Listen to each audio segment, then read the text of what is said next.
Islamic Republic of Iran was set up in 79 by Ayatollah at the time Khomeini. According to his own words, the republic itself was set up in order to instill the proper teaching of Islam to the people in Iran. Now, since 1979, we had the US Embassy in Tehran hostage crisis. April 83, 17 dead Americans at the US Embassy of Beirut or under Iranian inspired attack. October 83, the Marine barracks in Beirut, 241 US members of the army dead. 1984, US Embassy in Beirut, 2 American dead. 1996, Koba Towers is in Saudi Arabia, 19 American dead. 9/11, of course. From 2003 in Iraq, hundreds of Americans has been killed in various attacks.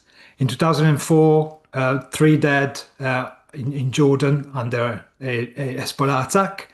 And between 2022 and 25, there's been plots, Iranian-inspired plots, to kill 3 officials in the United States, Bolton, Pompeo, and of course, Donald Trump. Despite this, there are voices in America, like the Representative Thomas Massie, who are saying, this is not our war. Welcome to the Daily Objective. We're joined by James in America and ER in Israel. Thank you very much, guys, for joining us. Both are accomplished authors and historians and have the knowledge of philosophy, which is going to really get under the skin of this issue here. Let me come to you, James, first. Are we really pretending that Iran is not and has not been at war with the US, even at this point? Well, some people certainly are. This is not our war, we keep being told. We keep being told that there will be dramatic consequences. And people will hearken back to the disastrous way that we fought the Iraq and Afghanistan wars. Those were altruistic attempts to change hearts and minds, to nation build. And it took boots on the ground to do that and stay there, much to the harm of America and the death of many young Americans and Brits, by the way.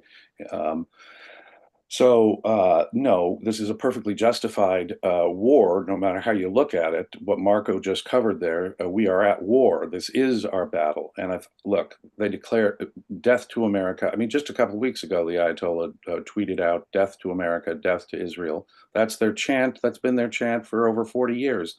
And some people will say, well, they're not terribly, we're being lied to because we're in fact misled about weapons of mass destruction back during the Iraq war. People are saying, well, maybe we're being lied to about the Iranian nuclear program. Well, we know there's an Iranian nuclear program. I can get into it. I don't have the intelligence to tell you how soon or how late it'll be before they get a nuclear weapon, but everyone from the international bodies that investigate these things to Iran themselves admit there is a nuclear weapons program. So if they have ballistic missiles, and God knows Israel has had people killed in recent days from Iranian missiles. Iranians have an active ballistic missile program. When you put that together with any kind of nuclear program, that is a direct threat to America. That is a direct threat to all of America's allies. So there is no question that what we're looking at here is a self-defensive action, whatever Mr. Massie thinks. But there are people who say, don't do it. But this is fully justified morally. I would say that if we can prevent, it truly is misbegotten to try and nation build. But here in Iran, we have a population, as we've noted many times, that could have a strong majority of people who want something better. I say take out their leadership, take out their entire military, and we can do that from the air and without any boots on the ground, without any effort to nation build, and give the Iranian people a chance for themselves to decide, because ultimately that's what has to happen anyway. Anything we try to impose recent history has shown us, anything we try to impose, we can't impose a Jeffersonian democracy on a culture that's not ready for it, but we can at least give the oppressed people of Iran, we've turned our back to every effort that the Iranian people have had to overthrow or complain about their government. It is time to stop that. And I think that's the good news here. I don't think that Congress will be successful in passing anything out of either house that would limit the president here. And besides, as a practical matter, they couldn't do it in time for in the time. I think the president will have done what he's going to do by the time Congress gets around to doing anything on the matter. So no, it is our war, and the president has the legal authority to do it, I believe. I myself, if I were a member of Congress, unlike once I had Massey's proposal and he's allied himself with the worst elements, the most woke elements in the American Congress, I myself would propose a counter proposal, an outright declaration of war against Iran, so that the president could sustain any attempts to defend ourselves from the Iranian threat. But we are under an imminent threat, however long it is before Iran was going to get a nuclear bomb. Now, Israel has greatly denuded that recently. So indeed, probably their nuclear program has been set back. But having a nuclear program at all and the survival of this regime and their ballistic missiles constitutes a direct threat to the United States, to Western Europe, to all of America's interests. Yeah, no, absolutely. And we're also joined by ER. At least ER is currently in a shelter in Israel. Do you want to? Good to see you, ER. Do you want to tell us what the latest news is from Israel? I have heard today lots of reports that Israelis are returning to the beach and the office, which is also good news. But obviously, it's not entirely, free of the threat of the ballistic missiles, etc. So, what is the latest from your point of view, ER? Well, I think in the close time, in this close period of time, I won't be able to speak much. But I'll be in the background on the show until I'll be able to speak. There is a lot of people around me, but everything seems to be under control for now.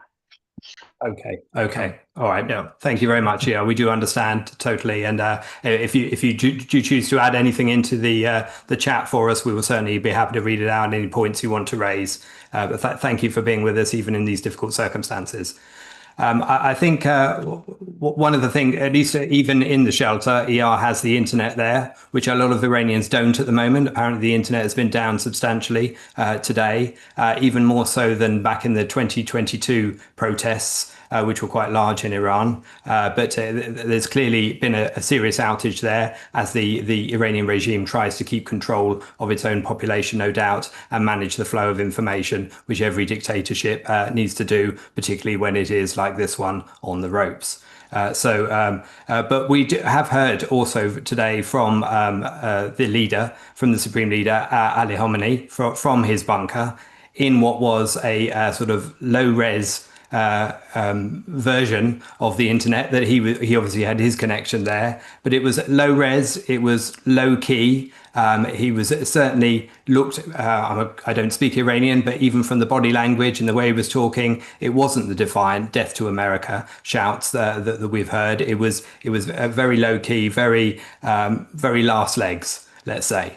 And let's hope that's the case. But clearly they are trying to claim that they are still fighting hard and that they're a threat to Israel and to America. And when those words are reported, they sound far stronger than the reality appears to be on the ground.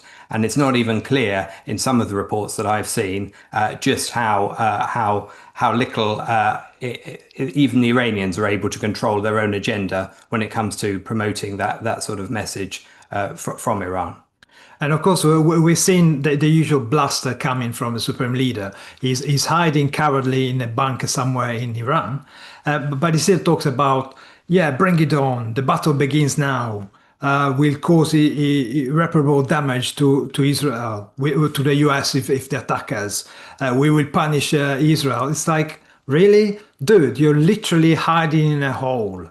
I mean, and then of course, he also responded to the demand of Trump of unconditional surrender with Iran will never surrender. Fine, we don't want Iran's surrender. We want your surrender. We want the regime that has to be taken out and allow, as you just said, James, allow the poor Iranian, which has been under the cosh of this Islamic dictatorship for 47 years.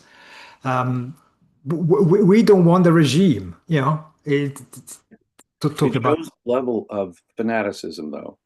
I mean, I understand that 40% of their missile launchers, and now probably more than that, have been taken out by Israel. All of their air defenses have been neutralized and taken out. Israel owns the airspace above Iran, and anyone who wants to do something about that evil, oppressive regime, you know, just in the 21st century, more than 600 Americans, just in the 21st century, more than 600 Americans have been killed directly by Iran. You know, we were fighting in Iraq, we were fighting against ISIS. And so we've got bases and troops nearby in the area that could be threatened. But given the fact that America would only step it up if they were attacked, he says, the Ayatollah says there'd be irreparable harm and we won't surrender. Okay, well, he doesn't seem to care about his people. To take on Israel and the United States like that, I'm gratified to see that there was enough communication that Tehran is emptying out of its population. People are fleeing the city. The streets are relatively empty, I am told. But when you talk about communications with the Iranian people themselves, that's why it is absolutely essential to take out the Ayatollah and the top leadership. Israel has done a magnificent job of taking out the military leadership. I mean, you know, they kill the military leader of the Revolutionary Guard, and then 4 days later, the next one, and several others. So their military hierarchy has really been decimated. But that should not stop there. This guy, the Ayatollah, can still communicate to the world. His people may not be able to get information coming in. They're controlling that information. So as part of giving the Iranian people a chance and a real long-term solution to this, getting something better in Iran, we really have to aim at the leadership precisely for those kind of communication reasons. But only America has, well, there are some very powerful bombs, and we've used some what have been called bunker buster type bombs in the past, but America now has some so far unused bunker buster bombs, which are really terrifying, you know, and they should strike terror into the heart of Iran because they can strike 100 meters into the ground and shatter it, and repeated attacks, and the plan is, you know, more than one of those bombs at the same location could likely devastate, you know, even the Fordo nuclear facility, which is deep, deep under a mountain. But repeated strikes by what America has, only our bombers apparently can deliver these. Now, I'd lease them out to the Israelis if we don't have the guts to do it myself. But America really only can deliver the most sophisticated and most powerful bunker buster bombs to the area. We should do that immediately. Fortunately, it sounds like President Trump is going to do that. As I say, he's drawn a red line of red lines, unconditional surrender. And then this morning he said, he's had it. That's it. So apparently there's little that Iran can do, even to beg for negotiations. But the Ayatollah himself, being a religious fanatic, not caring about his population, that shows you how much he cares about his own population, is thumbing his nose at any effort to negotiate with America. And heaven, I mean, it's true. I mean, Israelis have died from Iranian missiles. They've still got missile launchers and they've still got missiles. But heaven help Iran. I mean, I believe this about Mr. Trump.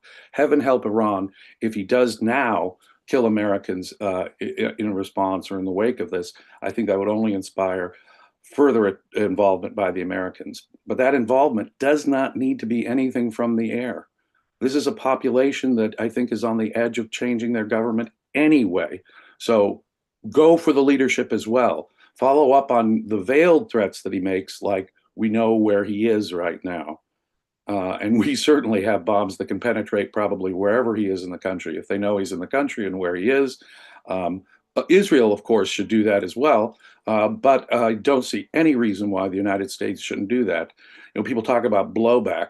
No, Iran's friends, Russia and China, are kind of running from for the hills right now. Oh, yeah, well, we won't get involved. They're backing out. I expect them to just completely back out. Blowback, I think this would be blowback of a positive kind. Iran is doing to us whatever they can do. As you pointed out, they've done assassination hit attempts on American leaders and Iranian dissidents as well living in this country. Well, They're doing all that they can right now. To expect that they could do still more is, I think, rather foolish and naive. They have killed hundreds of Americans in recent years in the area. I mean, what kind of extra blowback can you expect? No, they're doing it. They're at max right now, and their capacity is shrinking every hour. And of course, we expect this kind of crazy fanaticism from these guys because he's the supreme leader of effectively cult of death.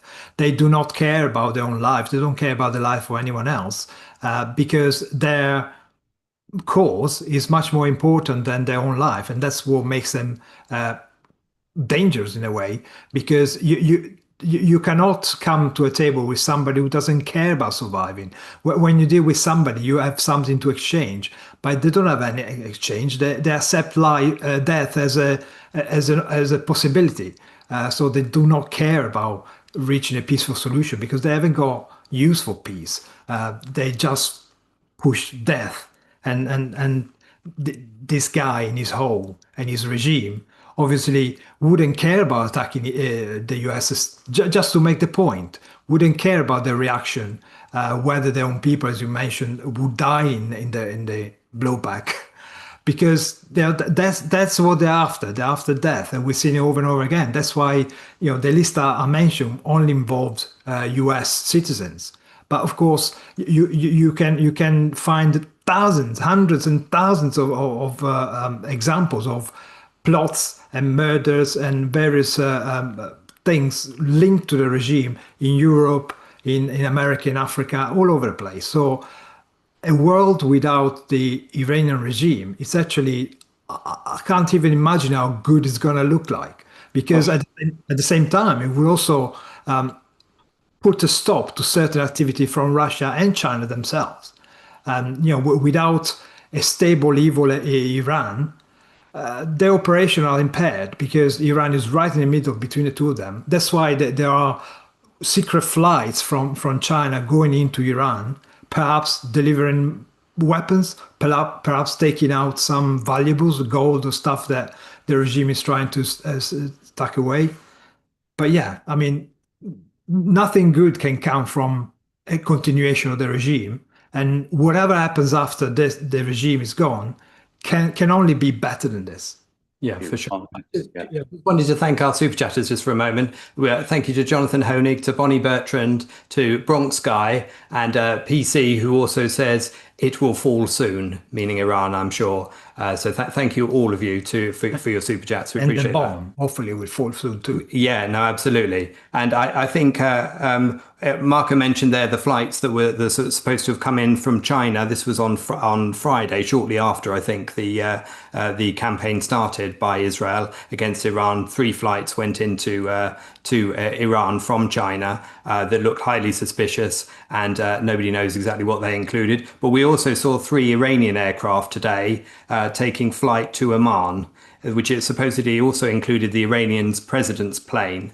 Now, whether that is fleeing, whether that is to go and negotiate, bearing in mind that Oman was also the site where they were going to do some negotiations during Trump's period between the US and Iran, is not known. But we do hope that the bomb being dropped on Fordo, etc., is the direction we're heading in. The problem is, we don't know, and Trump is deliberately keeping everyone guessing, like this is an episode of a TV show where you just got to stay tuned and keep watching for next week, like a preschooler playing at being president, to be honest. But nobody knows what I'm going to do. I may do it, I may not. I've had it with Iran. Next week's going to be big.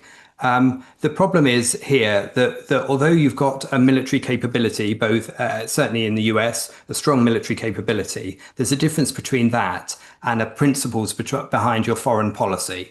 And is your foreign policy here being run by the whim and caprice of the leader, or is it being run on an actual principled basis, which can represent the free world and act for the free world when it comes to what happens next?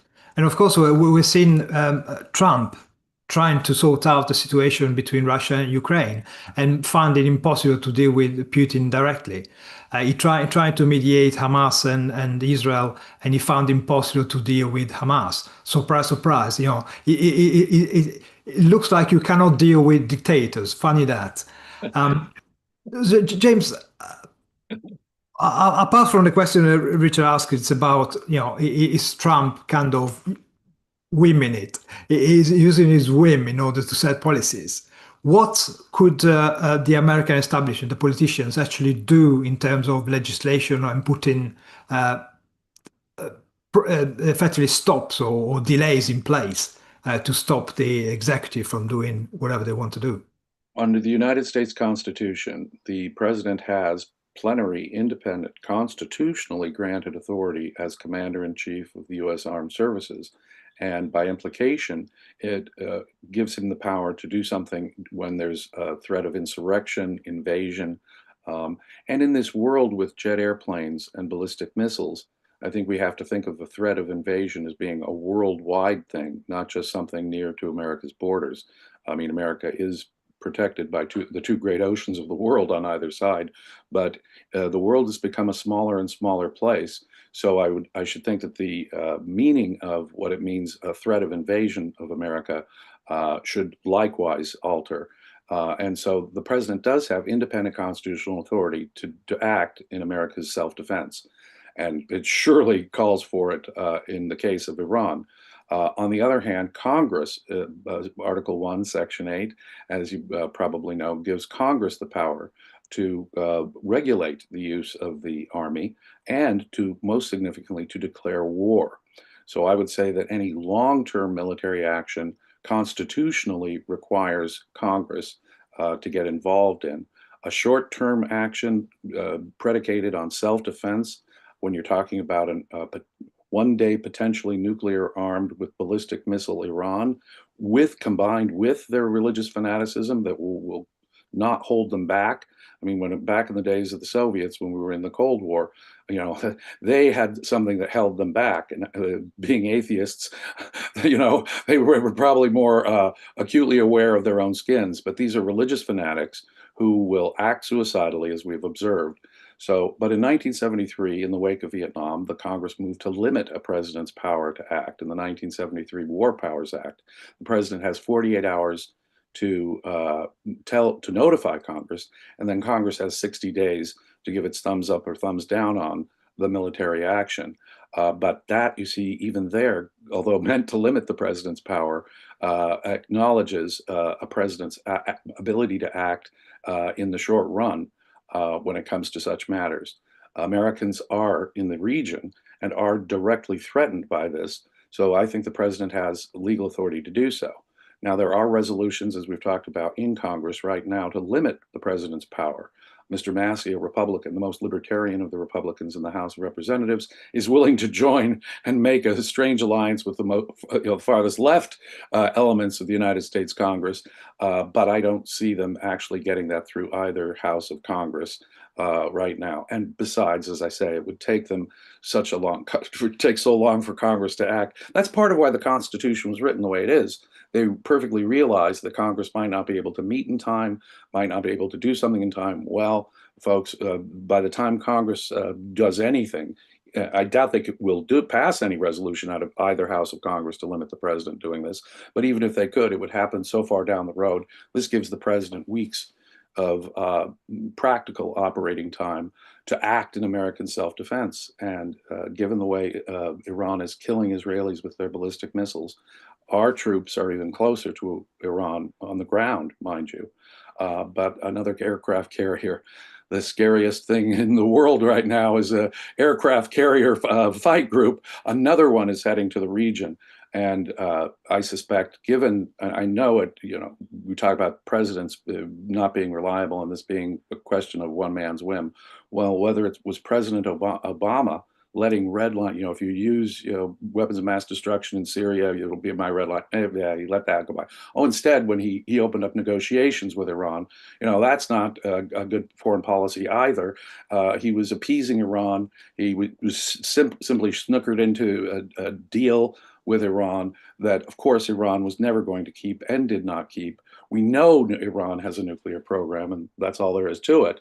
And they could threaten Americans immediately on this. So, yeah, the president can act constitutionally, even under whatever the constitutionality of those laws. He has the legal authority to do so. And as a practical matter, Congress is not going to act before the president has a chance to act on this matter. And given what he said, I can only imagine he has to realize that his whole reputation, any credible deterrent threat of America, is on the line if he doesn't follow through with unconditional surrender. I've had it with you, Iran. If he doesn't go after those deep in the earth nuclear sites in Iran, at least, if not go after the leadership, then he will certainly be breaking a promise, and it will destroy any credible threat of deterrence that America has, in my view. I think he knows that. I think he knows his credibility and frankly, the pride behind, the pseudo pride behind his whims are also at stake. So I think even when it comes to Trump's psychology, and so I will evaluate the policy. You know, no president in my lifetime has really been something fully acceptable to me. So I have to take what I can in terms of policy from presidents. And if it's a good policy that he follows, at least one that helps Israel decimate altogether destroy Iran's military capacity, I think it's a good thing. Yeah, for sure. Yeah. And of course, from Trump's point of view, peace through strength cannot mean peace through crying wolf. You do it too many times, there is no strength there for sure. It's good to see you, Eyal, back in your home, and good to have you join us. What's the latest from your point of view?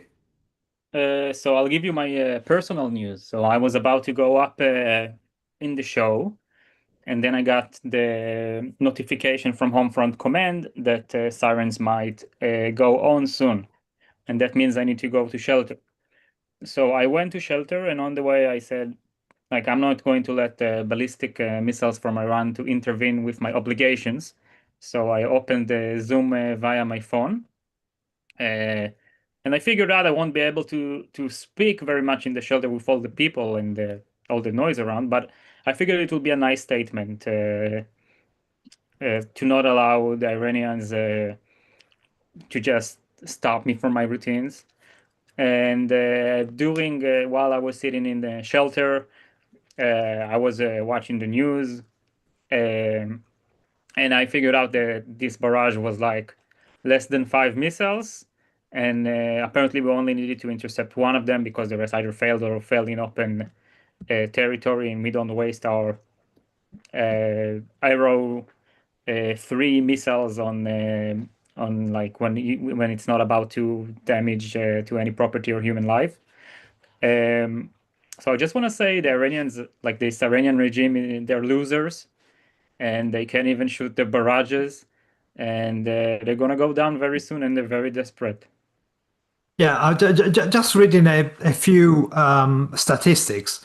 The Iranians have launched 1,000 UAVs, the drones, but only 200 managed to cross the border to Israel. And of course, they were neutralized very easily. 40 ballistic missiles were launched since, I think, Friday, but only 400, I think. Sorry, 400, but only 20 managed to get into Israel. Of course, unfortunately, some of these caused about 20 deaths, over 20 deaths in different strikes. But you see the imbalance of strength between free Israel and tyrannical Iran. That's, we keep repeating here. Objectivism stresses how the evil guys are impotent. They only have as much power as the good guys allow them to have. So if you look at them and effectively you scare yourself just in the presence of the evil guys, you effectively give them the power to scare you. That's what Yara just did, like flicking the finger to the old Islamic regime and say, no, I'll carry on anyway. It's the perfect answer to this kind of bullies. Yeah, Thank you. And I just want to say thank you to some super chatters. We've got Aviva for your super chat. Thank you very much, Aviva K. And to Chris Wallace for a very generous super chat, who says, I wouldn't say Trump is keeping everyone guessing. His team and Bibi's have honest, ongoing talks about what's going on. His goal is to keep the mullahs guessing and distracted while the Israelis take down the paper tiger. And I think there's probably a good deal of truth in that for sure. And Boy with a super chat says breaking: Iran wins if you don't like this video. So so please keep clicking that like button and we'll prove them wrong. So thank you very much to all the super chatters there. I think well, where to go when analysing this? I mean, yeah, let me come to you for a second. I think one of the aspects that we're looking at here is the fact that Israel is doing very well. It's doing very well, and we can all see where this is heading. In a sense, you know what's going to happen next. You don't necessarily know what order it's going to happen in. And it's a testament to the military strength of Israel that it's basically, at some point, the nuclear facility will be taken out, won't it? Fordo will most likely be destroyed. Al-Hamani will most likely be killed. The Iranian regime will fall. It's virtually a case of Israel deciding which diary entries to put in which day. Do we do the mountain on Monday? Do we make Khamenei toast on Tuesday, or do we do the weapons on Wednesday? I mean, is it giving you additional courage to see that this is going as well as it is? And is the only threat on the horizon to that the fact that Western powers and even the US is not giving you the total support that you would hope in order to really express what a free, civilized world should be saying, with a big finger to Iran as a united force based on a coherent philosophy? Well, to answer that, I'd like to look at it from a little bit a different frame. And if I have to grade the Israeli operation since Friday, if I have to give it a grade militarily, I would give it an A plus. But if I'll have to rate it politically and regarding statements and pride, I would give it a B minus. So the overall grade is A minus, and I'll explain. We're doing a tremendous military work, and the operations we've made, and the Mossad and the Air Force, it's spectacular. But the Israeli government is not saying explicitly, it's only implied in action, but they're not saying it explicitly, that our goal is to remove the Ayatollah regime. The Ayatollah regime is illegitimate and we are to remove it. Now, not saying that is like a, and I'm saying it in a bad sense, for those of you who don't know the objectivist terminology, it's pragmatism. And it's trying to do what works in current policies and trying to reduce prices in the short term because the world hates defining evil and taking down evil. Yet this pragmatism has a heavy price because it opens the door for negotiation. It opens the door for some sort of an agreement. It opens the door for the Ayatollah regime for somehow to survive and keep on going. And this is my biggest fear right now. You know, when I hear the sirens and I go to shelter, there is a little sense of fear. It's as I told you a few shows ago, like things can go wrong. I could be stuck in a bad shelter or whatever. A missile can land next to me. A missile can destroy my house, whatever.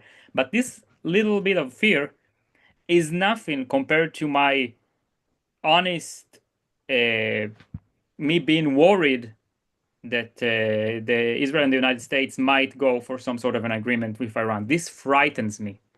This is the worst thing that could happen right now after all the price we've paid. And I keep saying it again and again because it's important. And the fact that Israel is not explicitly saying that it's time to remove the Ayatollah regime is a disgrace. But I'm seeing the recent posts by Trump. And by the way, in the previous show a few hours ago, I basically said it, but now he's saying it on his post that the Ayatollah regime tried to take him down, and now he's taking them down. That's basically what he said. So I'm really glad for seeing this from the start. and now Trump explicitly saying this, and this is very important. I hope he's going to be true to his word. I hope he's really going to commit to that, into removing this regime. And if he does that, I'm going to visit Trump Heights in the Golan Heights. It's like a little town named after Trump in his first time. I'm going to visit there, and I'm going to salute for Trump, and maybe send you a little video, because this will be remarkable. Yeah. And I do agree with your assessment. Certainly, the actions are much better than the words. But of course, we know that Israel. I mean, Netanyahu could never go out there and say, "Okay, we're going to take out the regime," because they always have an eye on the public opinion, international public opinion, which is a total mistake. They should just do what's in their selfish interest, in the interest of the people in Israel itself. So it doesn't matter if France scowls at you, or Spain decides to, I don't know, come up with some sanction or some craziness. So yeah, Israel should always go after the bad guys who threatens the people in Israel itself. James, I see Iran, the Islamic Republic, as if you like, a leftover from the Cold War. It's the last evil guy who's left behind from those times. Of course, the USSR was propping in, and then Russia was propping it. And we've seen, the nuclear power plants are actually Russians, those in Iran, and most of the missiles trading between Russia and Iran. Iran uses Russian missiles. Russia uses Iranian missiles against Ukraine. So, do you think that the loss of Iran will be as a momentous event as the fall of the USSR? I mean, we are both old enough to remember those glorious days when the USSR packed up and went forever. It is hard to measure the relief that the fall of this regime would be to not just the region, but to the entire world, to all of civilization's interests. You point out accurately, Iran supplies Russia with its weapons of war when it fights in Ukraine. Their major customer for oil is China. This is an unholy alliance. This is still an echo of the Cold War, as you accurately point out, still transpiring. It was a glorious thing when Eastern Europe was liberated. A third of the world, in effect, was liberated from Soviet domination. We still have an aggressive, maybe not an explicitly communist one, but a very aggressive one in the form of Putin.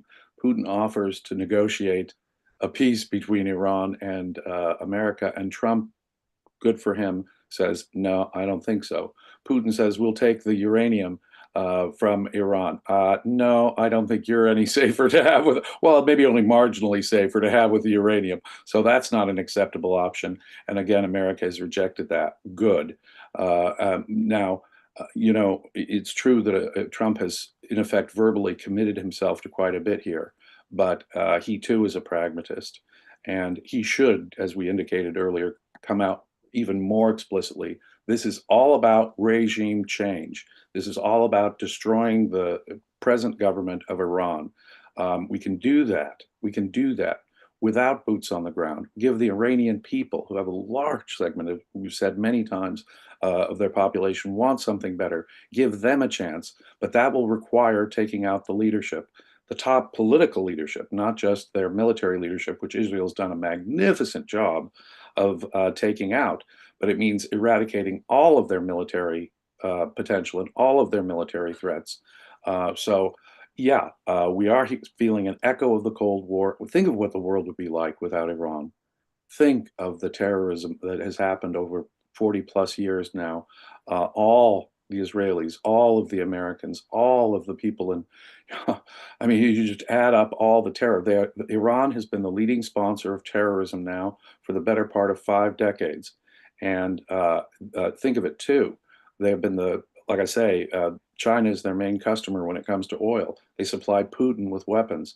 It cannot be underestimated how wonderful it would be if the most savage, regime on the planet goes out. They are a country two times the size of Texas. They're a big country, and they have many times the population of Israel. But you can see how effective Israel could be. This is a testament to reason and freedom, isn't it? A civilized people have the natural advantage of being on the side of reality and reason.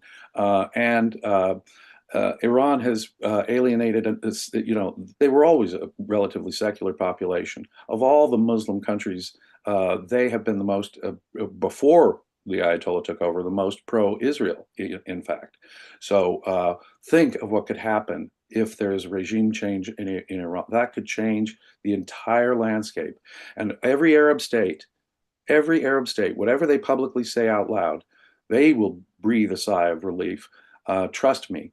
But across the world, whether it's China, Russia, the safety of Israel, the safety of Americans being able to operate in the world, the international trade, they've been funding the Houthis, which effectively for a while shut down the Red Sea. No, you cannot underestimate the positive impact of taking out this evil regime. Not to mention the poor oppressed Iranian people. I mean, my God. And one of the countries that's moved from secularism to more Islamism is also Turkey. And of course, we've had today Erdogan coming out and calling Netanyahu Hitler in a very tub-thumping speech. And of course, perhaps he knows that he's the next among the dominoes, or at least he's one of the dominoes. However, of course, the fact that Turkey is also in NATO and we've all blurred the lines between who's the good guy and who's the bad guy, it doesn't make it easy, does it, to distinguish when you've got that moral grey mixture that doesn't make it clear for anyone. I think one of the things we've seen happening in the last 24 hours, and certainly possibly even since the last show went out of the Daily Objective, is the Israelis have bombed the equivalent of MI5 within Iran, the Internal Security Services HQ within Iran. Now that has got to surely help topple the regime if they are a big part of what's promoting the facilitation of the dictatorship among its own people. Now that clearly is a statement of intent that you want the regime to fall. I mean, is that how you interpret it, ER? And as you said earlier, all of the indications are that even if nobody's saying so explicitly, the goal here is to make sure that there is no same Iran after this point in terms of who runs it and how it's run. I think Israel wants to remove this regime, even though they cannot. They choose not to explicitly say it. I don't know about the U.S. administration. I assume Trump would like them gone. But regarding, some parts of the regime or have some different views, and they give some of them even explicitly give moral sanction to Iran. So it's also an interesting question about how badly does Trump want the Ayatollah regime gone, and what is the political power structure within its regime, its administration, and I don't know. I hope we're gonna go all in. It's not gonna be that hard once we make this decision, but as of now, I don't have enough information to determine what's going on. It's like one of those things that's like sometimes could be a little whimsical. Yeah, for sure. And of course, today, together with the International Security HQ in Tehran, also factories where centrifuge were produced and tested were taken out as well. I think in total, Israel has hit and eliminated about 1,100 targets. This includes rocket launcher factories and all this kind of stuff. And of course, the nuclear installations and research centers, which is great. And also means that really the regime cannot possibly survive, even if it stupidly decide not to take them out and we come to some sort of agreement. You can guarantee that on the ground people are organizing themselves, and I don't think the regime can survive even at some kind of deal. We're way beyond their feasibility. And again, as James mentioned earlier on, the people with reality on the side, the people who use their brain to engage reality. We have got so many examples. Just look at today, Israel and Iran. I mean, how can you explain this incredible supremacy that Israel has over Iran? It's just down to the freedom, to the productivity, to the use of reason, isn't it? Again, in the past, we had East and West Berlin, same thing. The eastern side was, a cesspit of tyrannical communist crap, while the West was the bit where everybody wanted to go to. Again, in history, we've seen times and times and times again that if you're on the side of reality, on the side of reason, you're going to be the one that comes on top. But, people keep evading, keep choosing irrationality. And that's in the end why they end up in a bunker waiting for a next bomb. Yeah, and maybe that bunker might be hit soon. I know the Israelis have been bombing in the suburban area of Tehran, where supposedly that might be one of the locations where he is holed up. So we will find out soon enough, no doubt. Thank you also to Jonathan Honig for your super chat, and to Peter Rothlein for yours, who says, "I hope the IDF won't send a fellowship on a 3 books long quest to Mount Fordo. Better to fly the giant eagles there directly to drop in the load." Absolutely. Totally. Thanks very much, Peter. I think one of the things I was looking at recently was the new textbook of Americanism, in which Ilan Chernow had written a really good article and was focusing also in part of that about the foreign policy and relation to Iran. And in the course of that, he was talking about 2009 and some of the protests that took place against the Iranian regime by the Iranians back in 2009, and the rather weak response from Western countries, including the US, in terms of supporting the Iranian people and the principles that they were beginning to rise up against their dictatorship, and not giving it the vocal support that they should have had. And of course, that 2009 protests were suppressed. And of course, the regime remains there so far to this day. But things that the US was saying at the time were such things as the US respects the sovereignty of Iran. Now, surely you have to demonstrate the principles you stand by. And when people are fighting for the freedom, their individual rights, wherever they are in the world, surely you should be commending that as a goal. I mean, James, what are your thoughts? Oh, absolutely. To recognize a dictatorship, to give them that moral sanction, is exactly the thing we ought not to do. And people think, well, that's a moral principle, Jim. No. This moral principle has practical consequences. By appeasing Iran to the extent that we have, look, back in 1979, when the Islamic Revolution in Iran happened, they took over our embassy. They held our diplomatic personnel hostage there for hundreds of days until Ronald Reagan came in, frankly, in the beginning of 1981. And so more than a year, obviously. But then Marco began the whole show delineating all the attacks against American interests that have gone on for the better part of 50 years. By sanctioning them in that way, we undermine our moral case when we've been at war, whether we recognize it or not, with Iran for over, about 46 years now. So it has long-term practical consequences if you morally sanction a dictator, and we're living them. I mean, would October 7th have happened had America taken decisive action? Look, these were the guys that funded Hamas, that did October 7th. Iran, they fund the Houthis, they fund Hezbollah. Hezbollah has been killing Americans and American interests, and other proxies of Iran. And Iran directly has been killing Americans. But we keep sanctioning them. No, we're not at war. No, we recognize your sovereignty, as they're killing Americans, as they're killing Israelis. Now, wait a minute here. Those are repeated acts of war. Those are, that call for self-defensive action. And when you morally sanction an evil dictator like this, what you're going to do is you're going to get more deaths. You're going to get more Americans and more Israelis killed, slaughtered by this evil regime.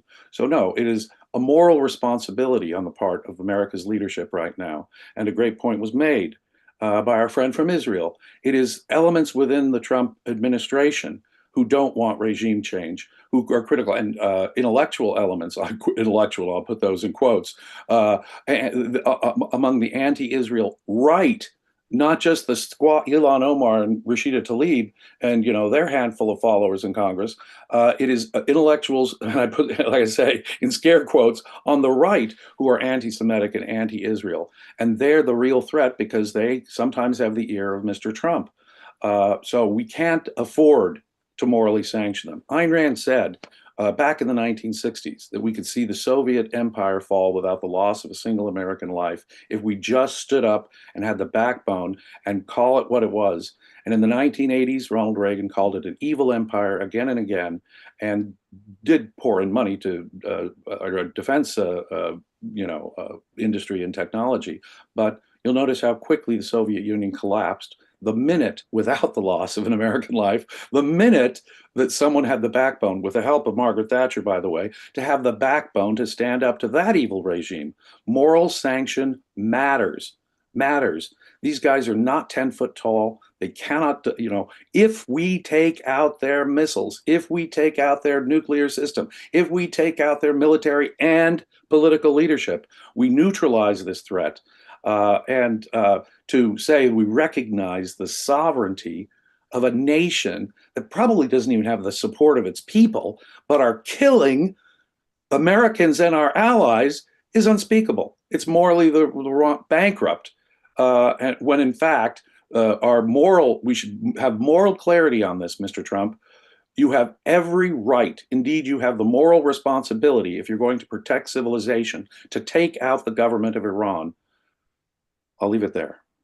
Absolutely, yeah. Do you want to add any last thoughts before we wrap up? Do we have time for the image I sent to Daniel? Yeah, sure. I'm sure we do. Daniel, whilst you're pulling that up, let me just mention the conference announcement, which is going to be made by Ayn Rand Centre UK in half an hour after the end of this show.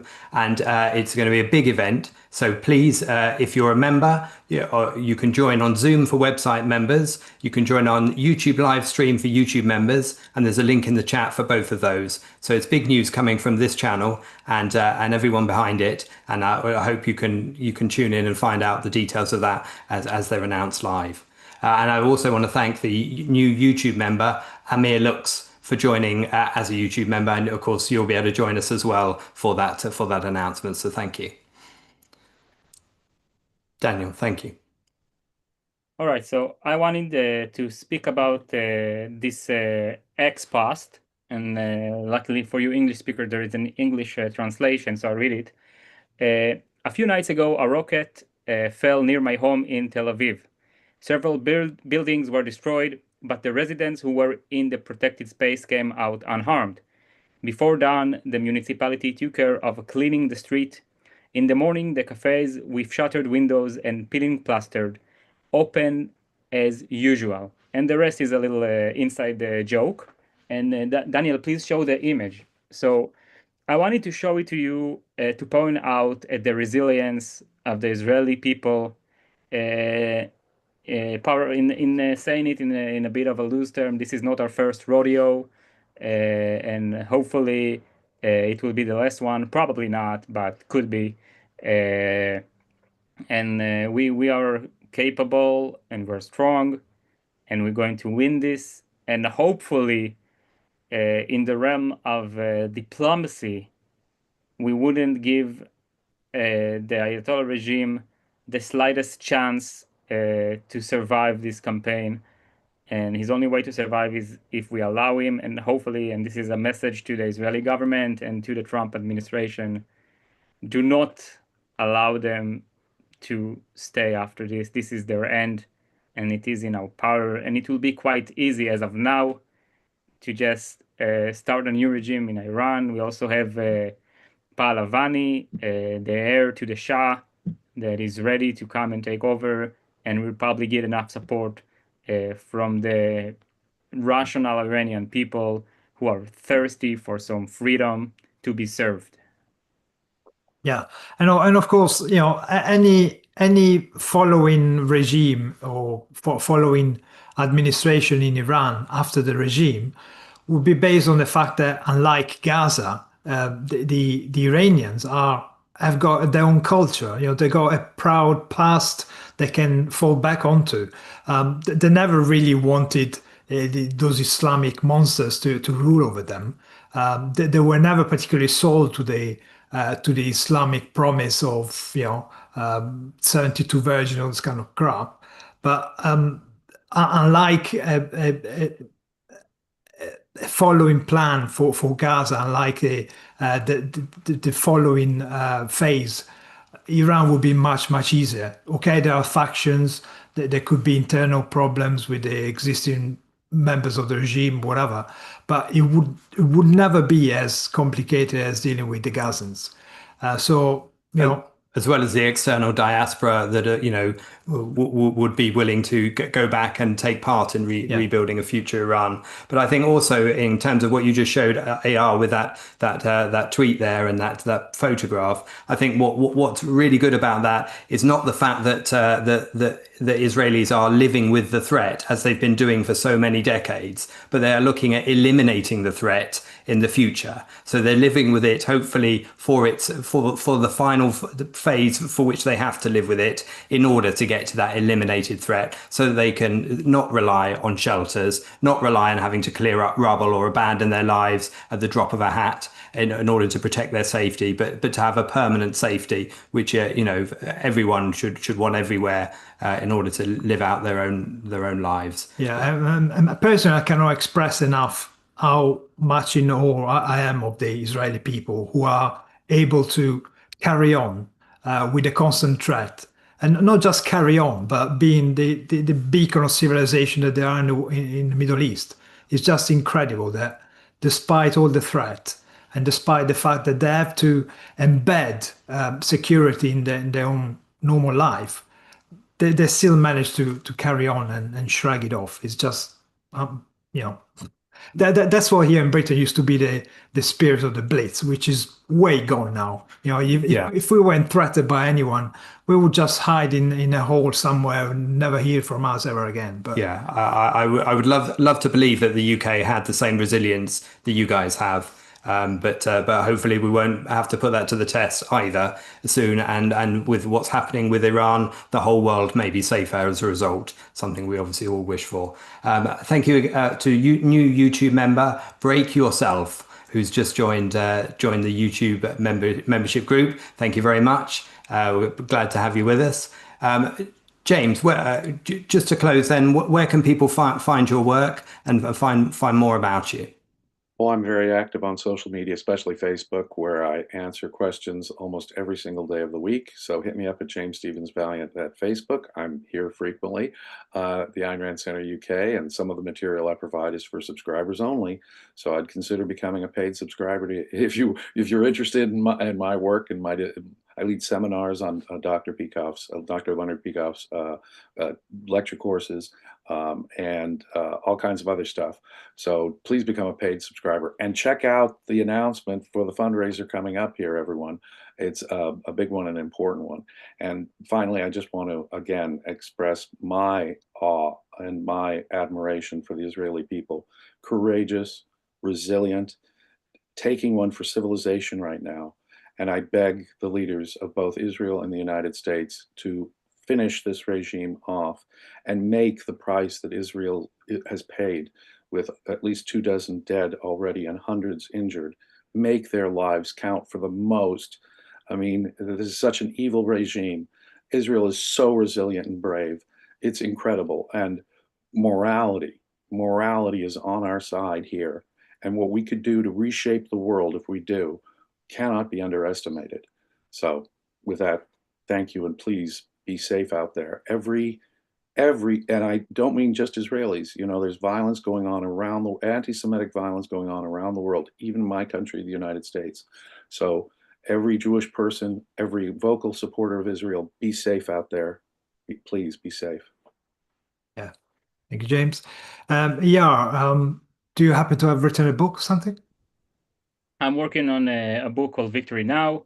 It's a book and a movement meant to create an intellectual change in Israel and in the West.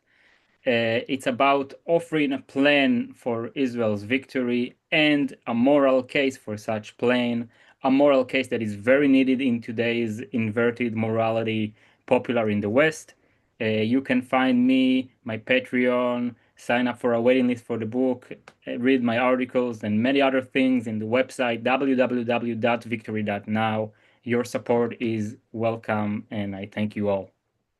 And we thank you both for joining us. Thank you very much. Thank you to our super chatters. And we'll be back tomorrow, of course, with more daily objectives, 2 a day at the moment, a midday one in the UK and an evening one. And wherever you are, the equivalent gaps apart, whichever time zone you're in. So please join us for that. And don't forget the conference announcement coming up in half an hour for members. So please join that too. Thanks a lot, everyone. Thank you. Goodbye. Bye-bye. Thank you.